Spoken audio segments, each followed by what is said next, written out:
আসসালামু আলাইকুম ভিউয়ার্স, বঙ্গ ফুডিসে আবারও সবাইকে স্বাগতম জানাচ্ছি।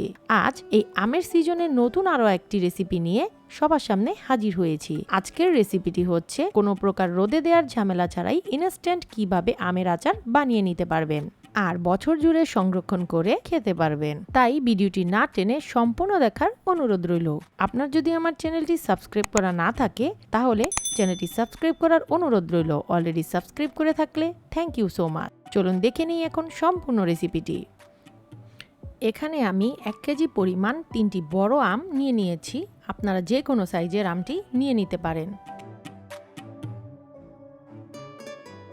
দেখতেই পাচ্ছেন আমি টুকরোগুলো কিভাবে করে নিয়েছি। যদি আমি সম্পূর্ণ কাটার প্রসেস দেখাতে যাই তাহলে ভিডিওটি অনেক বড় হয়ে যাবে, তাই আমি সেই অংশটি দেখালাম না। এখানে একটি ফ্রাই প্যান বসিয়ে সেখানে দিয়ে দিলাম 1 কাপ পরিমাণ সরিষার তেল।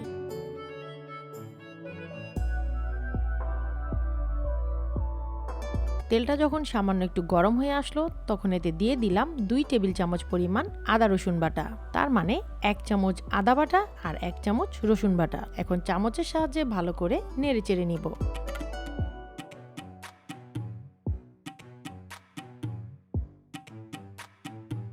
দিয়ে দিচ্ছি 2টি তেজপাতা ছোট ছোট টুকরো করে। আবারও নেড়ে দিচ্ছি। এখন দিয়ে দিচ্ছি 1 চা চামচ পরিমাণ হলুদ গুঁড়ো আর 1 চা চামচ পরিমাণ মরিচের গুঁড়ো। আবারও কিছুক্ষণ নাড়ব। এখন দিয়ে দিচ্ছি 2 টেবিল চামচ পরিমাণ সরিষা বাটা। এই সরিষা বাটাটা যে কোনো সরিষা হতে পারে।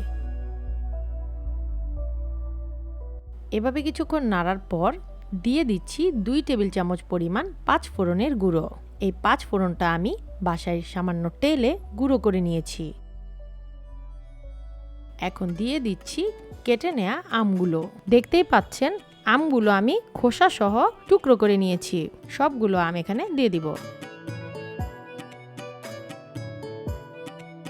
এখন দিয়ে দিচ্ছি 1 চা চামচ পরিমাণ লবণ আর সাথে 8 থেকে 10টি কোয়া রসুন।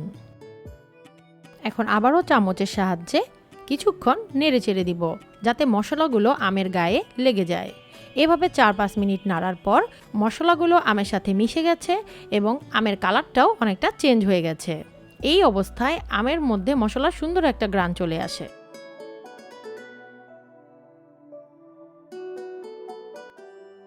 এখন দিয়ে দিচ্ছি 1 চা চামচ পরিমাণ চিলি ফ্লেক্স।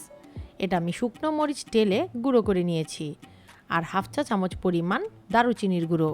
আবারও চামচের সাহায্যে কিছুক্ষণ নেড়ে চেড়ে দিব যাতে মশলাগুলো গায়ে গায়ে লেগে যায়। এখন দিয়ে দিচ্ছি 2 টেবিল চামচ পরিমাণ ভিনেগার। এই ভিনেগারটাই আচারটাকে দীর্ঘদিন ভালো রাখবে। সাথে দিয়ে দিচ্ছি 1/2 কাপ পরিমাণ চিনি। এটা আপনারা স্বাদ কম বেশি করে নিতে পারেন।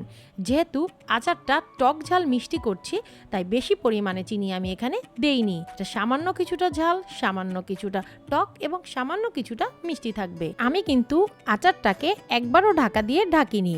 ঢাকনা দিয়ে ঢাকলে আমটা বেশি সেদ্ধ হয়ে যাবে, তখন খোসা থেকে ছেড়ে আসবে। এখন দিয়ে দিচ্ছি 1 চা চামচ পরিমাণ বিট লবণ। আবারও কিছুক্ষণ চামচের সাহায্যে নেড়ে দিব।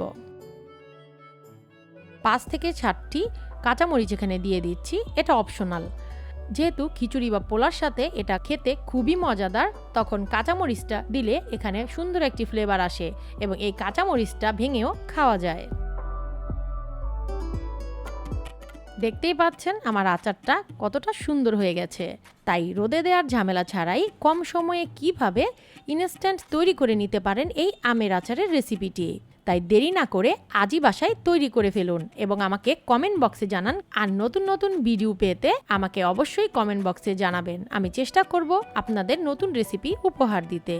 রেসিপিটি যদি ভালো লেগে থাকে অবশ্যই আমার ভিডিওটিতে একটি লাইক, কমেন্ট ও শেয়ার করতে ভুলে যাবেন না কিন্তু। আবারও ফিরে আসবো কোনো এক ভিডিওতে। আজকের জন্য আল্লাহ হাফেজ।